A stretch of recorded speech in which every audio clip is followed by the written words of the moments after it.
Welcome to the Tech Egg. Don't get scrambled. Enjoy the video. In this video, I will explain how to get bubble heads on Messenger. First, let's ensure your phone is ready. You'll need to go into your device's main settings. From there, find the Applications section and locate Messenger.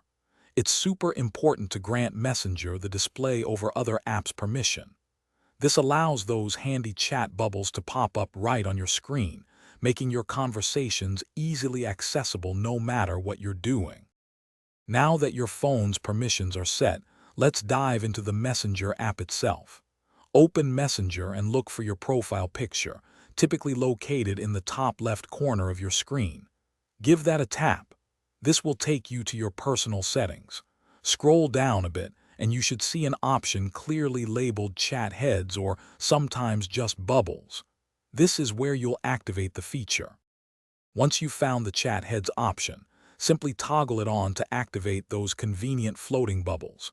You can also fine-tune your notification preferences for individual conversations right within Messenger. When a new message arrives, a small bubble will appear.